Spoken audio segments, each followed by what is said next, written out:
Hi all, this is me Karan. So in the previous lecture, we tried understanding the basic working of condition variable using an example of producer and consumer. So in the previous example, this was the code, and here producer was producing some data and it was updating this data queue, and then it was sending the notification to consumer that now data is ready, and then consumer was checking this particular condition whether data is there or not, and from the data queue consumer was fetching the data and was processing it, and then it was removing the data from the data queue. So this is how it was working. So in the previous case, producer was sending a single notification to the consumer, that is, if single consumer thread is there, that single consumer will receive the notification, or let's say if multiple consumer threads are blocked at this point, then also only one thread will wake up. So in this lecture, we'll try understanding how all the consumer threads can receive the notification from a single producer using notify all. So here in our code, we are using notify one. It will wake up one consumer at a time. But instead of notify one, what we can do is we can use notify all. So here I'm using notify all. And for now, I'm making slight modification in the code. So here is my producer code. So this will produce the data and will send the notification to all the consumers which are waiting for the notification. And here what I am doing is, here this is my producer and this is my consumer, and I am creating one more consumer, that is consumer T3. So, and let me remove this while loop as well. So let's try understanding what is happening here. So this is the producer which will produce the data, and there are two consumer threads, that is T2 and T3. So when producer thread will execute, at that time this will sleep for 1 second. So in this duration of 1 second, both the consumer threads, that is T2 and T3, will be able to execute this particular piece of code. That is, both the threads will be waiting at this point for the notification from the producer. So let's see in this case what happens. And at the same time, from this consumer code, I am removing this particular line, that is data queue.pop. So I am doing this so that when consumer 1 executes, at that time this condition is true, and at the same time when consumer 2 runs this particular piece of code, at that time also this data queue is not empty. So that way this predicate will be true for both the consumers. So let's see how the code executes. So let me add thread T3 as well. So this is how our code is looking like, and at the same time I can also try logging the consumer thread ID, that is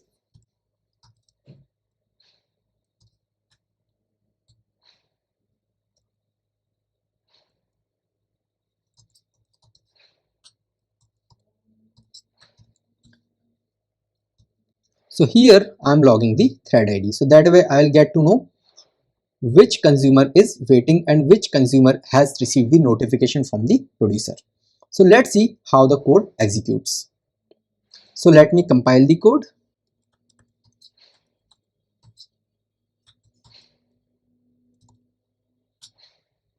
So code has compiled successfully. Let's execute the code.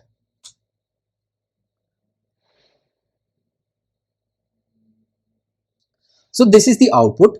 So here I can see consumer waiting for data to arrive and consumer waiting for data to arrive. And both these consumers are having different thread ID.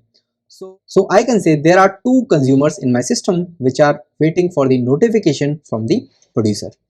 So now after some time, producer produced the data and added a data point inside the data queue and sent the notification to all the stuck consumers. So that's why I can see data received equal to 10 and data received equal to 10. So both the consumers could receive the notification from the producer. So let's make one small change in this code. So instead of notify all, what I do is I do notify one. So again inside my code, what will happen is consumer T2 will stuck, consumer T3 will also stuck, and this time this producer thread T1 will only send the notification for a single thread. So let's see how the output looks like. So let me compile the code. So code has compiled successfully. So this time both the consumers are stuck waiting for the notification from producer. Producer produced the data, and at this time I can see data received equal to 10 only once, and the reason is only single consumer has received the notification. So inside this data received, I can also log the thread ID so that I can figure out which consumer received the notification and which consumer remained in the blocked state. So let me copy the thread ID.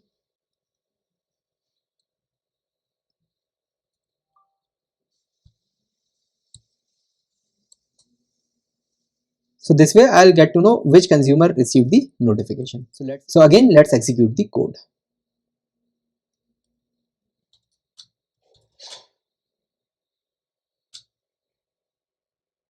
Code has compiled successfully. So let me execute it. So two consumers are stuck waiting for the notification from the producer. So producer produced the data, and this particular thread ID received the notification and it processed the data. But this particular thread remained in the blocked state.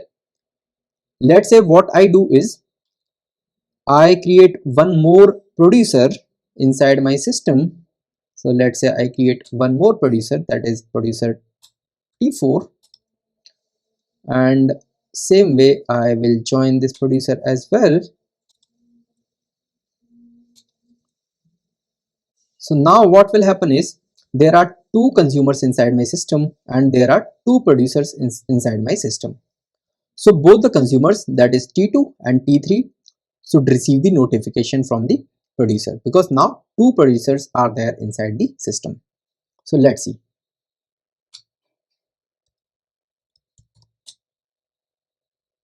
So both the consumers are waiting for the notification, and first producer produced the data, and one of the threads processed this data because this thread received the notification.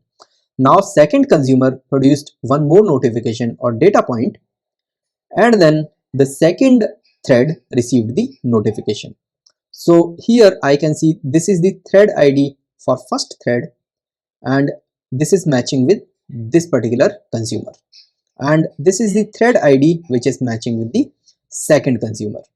So this is how this entire code is working. So let's say if only one producer is there inside my system, and let me remove this also, and I change this from notify one to notify all. So in this case, though there is only single producer inside my system, but both the consumers will receive the notification, and for both the consumers I'll be able to see this particular data received log line.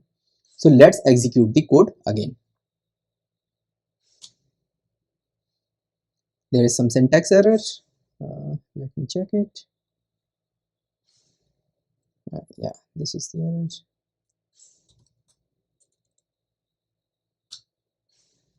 So code has compiled successfully. Let me execute the code. So this time I can see consumers are waiting for the notification from the producer, and producer added one data point inside the data queue. But though producer added a single data point inside the data queue, but both the threads could receive the notification. So I can see the thread ID is matching with this particular thread, and this thread ID is matching with this particular thread. So that way I can say both the threads could receive the notification from the producer. So this is how this notify all works. That is, so let's summarize the entire code. So here is my producer, and there are two consumers inside the system. So two consumers are waiting at this point for the notification from the producer. So if inside this producer code I would have been using notify one, then only one of the consumers would have received the notification. But in this case, I am using notify all, so both the consumers will receive the notification, and thus this particular log line will be visible for both the consumers. So this is how notify all works. So in the next lecture, we'll try understanding how cv.notify1, cv.notify all and cv.wait works internally. That will be a very interesting lecture, and not many courses cover that. So let's meet in the next lecture. Thank you.